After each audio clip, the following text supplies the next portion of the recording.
Welcome back to a Spooky Home Wizard. Cindy Dole here. We're all about making the spaces you call home not only better, but also feel less scary, perhaps. We do it every Halloween, and so we're surrounded by some of the best in the biz in terms of investigating and maybe even ghost busting homes all over. And so you're encouraged to call in if maybe you've had something unexplained happen at your home at 888-KFWB 980, 888-539-2980. What you just heard there were voices known as EVPs, electronic voice phenomena, and that is also one of the ways that ghost hunters and investigators record to try to prove that, yes, something is really going on. And a guy who knows that all too well is Dale Kaczmarek, who's joining us in from Illinois. He is an author, an investigator, and also a teacher. He teaches an online class on how to hunt for ghosts. So, Dale, thanks for being here with us on the show today. My pleasure. Thank you for having me. You probably have gotten a lot of EVPs yourself through your career.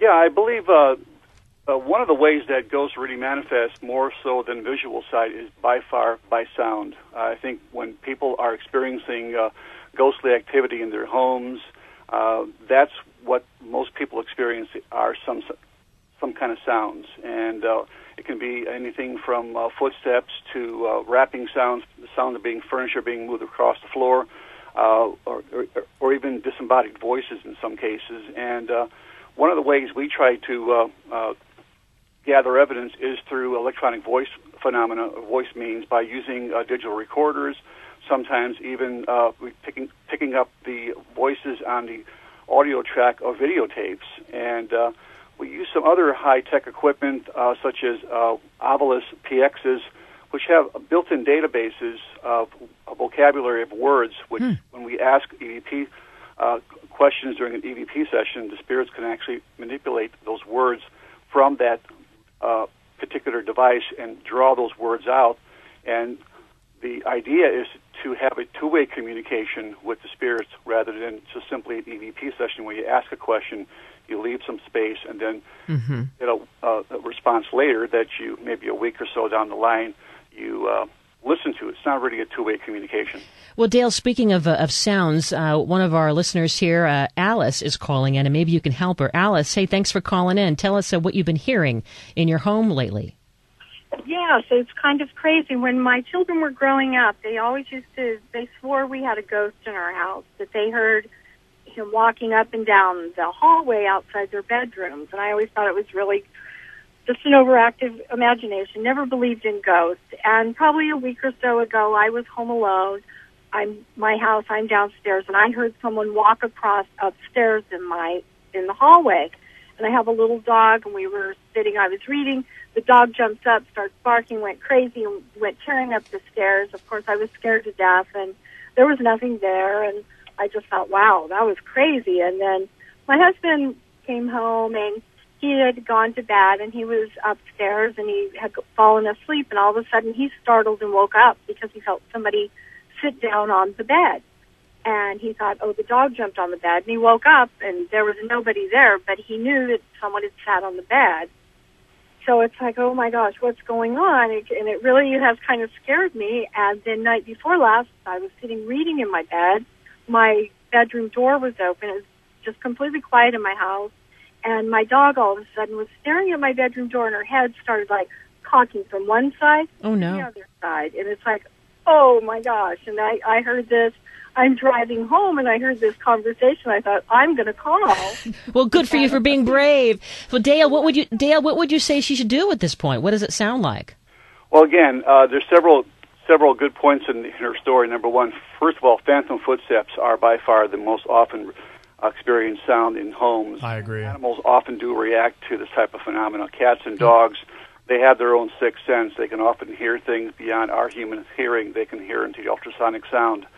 And animals do often pick these things up. Now, it sounds to me like very often these sounds of phantom footsteps are sometimes they're often residual in nature. It simply may be somebody who lived there in the past and simply just doesn't know that they're dead, and they're just simply walking around the home. It's really nothing to be fearful of. Most ghosts are not harmful, at least the ones that I've encountered, and I've been into literally thousands of homes and thousands of investigations during my 35 years in doing this in the field. I've never really come across anything harmful, so I usually tell people it's nothing really to be fearful of. Is it typically, Michael, someone that knows us, or is it more likely to be a ghost that knows the property? It can be both. It can be that or either or. But I find that many times, even as Dale is saying, the people are doing the things they did when they were alive, if they lived in that house or taught in that school or worked in that courthouse. And it seems to be like like they're repeating history over and over and over again. And it's not something to be afraid of. If you have a ghost in your house that is evil, believe me, you would not be able to stay there. So, Barry, would you want to videotape Alice's home? I would love to. I would love to videotape Alice's home. Are you local, Alice? I live in Orange County, yes. If you can leave your number off air, we would love to contact you and come out and investigate your home. Okay, because it's like so funny because, I mean, my children swore this when they were growing up, and they're now grown, and all of a sudden I'm like, oh my gosh, this, as soon as it happened, I'm like, oh, must be what they heard, but it's been a lapse of time.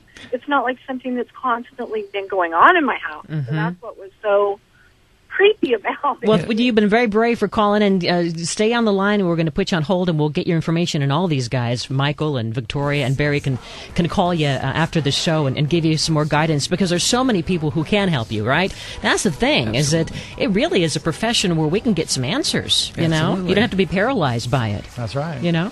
All right, well, this is almost Halloween, and on this pre-Halloween, we're having some fun and getting some great information about what could be spooky in your home, right? You're listening to Home Wizards. Cindy Dole, you can call in at 888 KFWB 980. We're back right after this. This is Halloween. This is Halloween. Halloween. See, that's me. I think I'm just, going to nervously just show respect. I believe in you, and then you're going to be okay. That's what all these ghost experts Cindy, are telling me. You have to come on one of my tours, because on my tours, people see ghosts and capture them on their camera. So if you really want to see one, you got to come on a tour. Well, now here's the thing. I don't want to see like the bad kind, and I'm afraid of poltergeists, but I'm up for seeing a friendly ghost. I'll call Casper for you. Okay, you're listening to Home Wizards. Cindy Dole here with Barry Conrad, Victoria Gross, and Michael Kouri, and also Dale Kaczmarek, who's been so kind to join us on the phone from the Windy City, and he's the president of the Ghost Research Society. I know that in a few moments, within the next 20 minutes or so, you're going to go and lead some kind of a haunt, right? A tour of some kind, Dale? Yes, I'm actually leading a ghost tour tonight myself. This is Halloween, and this is the time everybody likes to get spooked. I know, you guys are so busy. Now, has technology really helped you with? I mean, you've been doing this for decades. Has the advancement of cameras and all the other equipment that you can use to hunt and investigate ghosts, has it helped the job? Oh, absolutely. Yeah. When I first started out back in 1977, there was nothing like this. There wasn't even digital cameras. I mean, I had started out using a 35 millimeter camera and a cassette tape recorder and a compass, pretty much, and that's all. Basically, there was nothing out there as far as technology. It's really come in leaps and bounds in the last 30 years. Some of the equipment that you can get out there, from tri-field meters to temperature gauges and all different types of devices to detect subtle changes in the environment, and communication devices, infrared cameras, cameras that shoot in low light. It all complements research and investigations in this field. And I think when using this type of devices, it's only a matter of time that someone's going to make a breakthrough in definitively proving that there's something to this whole subject of ghosts. And it'll be in the science journals one day, right? I'm sorry? It'll be in the science journals. That's true. I believe, Dale, correct me if I'm wrong, I believe Thomas Edison, actually, before he died, it was reported that he was working on a device to communicate with the other side. Mm-hmm. Well, the Edison box, exactly. Mm-hmm. And you teach a class. We're lost somewhere, completely misplaced, and it's somebody like Thomas Edison, who was a genius in his own right, had a theory that there was a possibility that people that had passed over could communicate with the living. Then why not? I'm also glad, Dale, I'm Michael Kouri. I'm glad that you defined the names of the devices that are available. I get so many emails every week from people that buy these toys that are being sold by phony baloney psychics and investigators out there that are told that they can actually find ghosts. And they spend thousands of dollars on these things. Well, Dale teaches a class on how to do it legitimately. And Right. this ghost hunting class and techniques, Dale, I mean, so you're talking to Michael's point on how to do it for real. And can anyone hunt ghosts? Yeah, basically anybody can. You really got to have a passion for it, though. You really got to stick with it. I teach people the methods that seem to work well for our group. I mean, it's the things that I've learned throughout my 30 years of doing this, and I'm very open to having people join the group and join for the class. I have a website that people can look at all the equipment that we use, and this is equipment that I've tested, and this is equipment that seems to work well. I've sorted through all the junk equipment that I've actually purchased myself, and I've unfortunately did purchase some junk equipment. So what is the hokiest piece of equipment you've ever heard of that promises to find the ghost? Well, I mean, I've actually found some that were called phantometers and devices like that literally just had a bunch of lights lit up. Right. I mean, one's called relevators and things of that nature. They were just really just bizarre pieces of devices, and you really didn't really do anything except just light up. I mean, you would get near an electrical outlet, and they would light up. You get near a wall socket, they would light up. So you're getting a lot of false readings all the time. You'd go into a home, and anybody's home, and whether it was haunted or not, you think you'd have ghosts there. You feel you're a star all of a sudden as a Ghostbuster. And Dale, I have a question for you. I've been investigating for about 30 years too, and I noticed that many times I don't get things in every single house I visit. Do you find that is true as well? Oh, absolutely. I mean, the majority of places that we go to, we don't get a lot of good quality things. I mean, we might get an occasional EVP and some activity, but for the most part, I mean, a lot of places, it's trial and error. Right. Hold your thought, Dale, and all you rest of you guys. Hour 2 now of Home Wizards continues as we continue to look at whether or not you have a haunted home. Don't go away.